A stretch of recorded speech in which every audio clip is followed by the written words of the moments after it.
together. Pembahasan materi kali ini diantaranya tujuan kegiatan koperasi, produk koperasi, modal koperasi, sisa hasil koperasi, dan faktor yang mempengaruhinya. Yang pertama, kegiatan usaha koperasi. Kegiatan usaha koperasi adalah aktivitas usaha yang dilakukan oleh koperasi yang berkaitan langsung dengan kepentingan anggota untuk meningkatkan usaha dan kesejahteraan anggota tersebut. Tujuan kegiatan usaha koperasi. Yang pertama, meningkatkan kesejahteraan anggota. Yang kedua, meningkatkan keadaan ekonomi anggota dan rumah tangga anggotanya melalui berbagai pelayanan dan usaha koperasi. Yang ketiga, memberikan bantuan modal kepada usaha mikro dan kecil agar berkembang. Produk koperasi. Yang pertama, penghimpun dana. Simpanan pokok. Simpanan pokok merupakan modal awal anggota yang disetorkan di mana besar simpanan pokok tersebut sama dan tidak dibedakan antara anggota.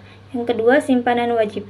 Simpanan wajib masuk dalam kategori modal koperasi sebagaimana simpanan pokok di mana besar kewajiban diputuskan berdasarkan hasil musyawarah anggota serta penyetorannya dilakukan secara kontinu setiap bulannya sampai seseorang dinyatakan keluar dari keanggotaan koperasi syariah. Yang ketiga, simpanan sukarela. Simpanan anggota yang merupakan bentuk investasi dari anggota atau calon anggota yang memiliki kelebihan dana kemudian menyimpan di koperasi syariah. Produk koperasi yang kedua yaitu penyaluran dana. Penyaluran dana koperasi syariah berdasarkan pada unit kerjanya, baik unit sektorial maupun unit jasa keuangan syariah UJKS, yaitu yang pertama, transaksi pembiayaan yang ditujukan untuk memiliki barang dilakukan dengan prinsip jual beli. Yang kedua, transaksi pembiayaan yang ditujukan untuk mendapatkan jasa dilakukan dengan prinsip sewa. Yang ketiga, transaksi pembiayaan yang ditujukan untuk usaha kerjasama yang ditujukan guna mendapatkan sekaligus barang dan jasa dengan prinsip bagi hasil. Produk koperasi yang ketiga yaitu distribusi bagi hasil. Distribusi pendapatan yang dimaksud di sini adalah pembagian pendapatan atas pengelolaan dana yang diterima koperasi syariah. Pendapatan dibagi kepada para anggota yang memiliki simpanan atau kepada para pemilik modal yang telah memberikan pinjaman kepada koperasi syariah dalam bentuk mudhorobah atau musyarakah.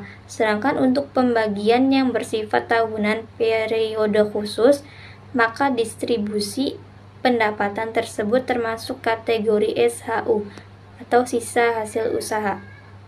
Modal koperasi. Modal koperasi berasal dari dua sumber, yaitu modal sendiri dan modal luar atau modal asing. Modal sendiri meliputi simpanan pokok, yaitu sejumlah uang yang sama banyaknya yang wajib dibayar oleh anggota koperasi kepada koperasi pada saat masuk menjadi anggota koperasi. Yang kedua, simpanan wajib, yaitu jumlah simpanan tertentu yang tidak harus sama yang wajib dibayar oleh anggota kepada koperasi dalam waktu dan kesempatan tertentu.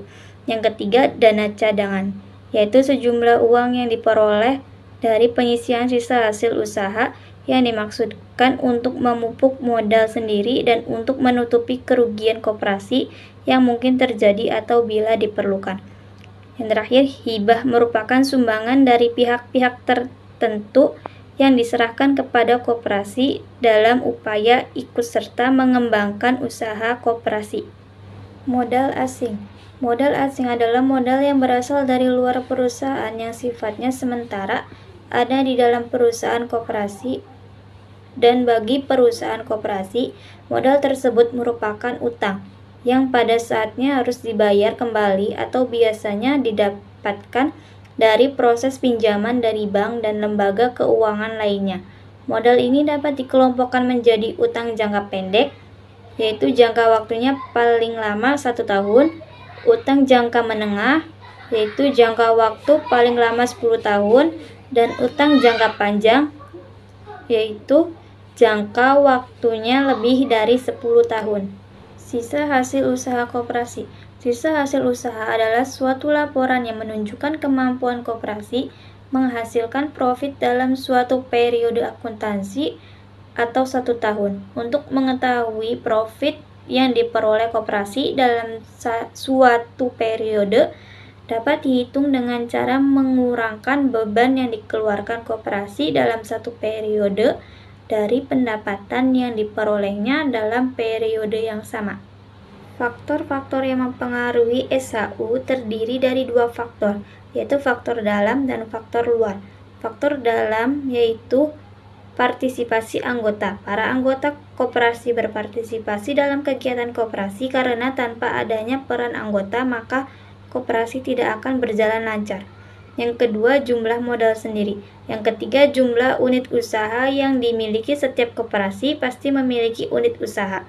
Hal ini juga menentukan seberapa besar volume usaha yang dijalankan dalam kegiatan usaha tersebut. Yang keempat, kinerja manajer. Kinerja manajer menentukan jalannya semua kegiatan yang dilakukan oleh koperasi dan memiliki wewenang atas semua hal-hal yang bersifat intern. Yang kelima, kinerja karyawan merupakan kemampuan seorang karyawan dalam menjadi anggota koperasi. Faktor dari luar yaitu yang pertama, modal pinjaman dari luar. Modal yang berasal dari luar perusahaan sifatnya sementara bekerja di dalam perusahaan dan bagi perusahaan merupakan utang yang pada saatnya harus dibayar kembali agar tidak menderita kerugian. Yang kedua, para konsumen dari luar selain anggota koperasi.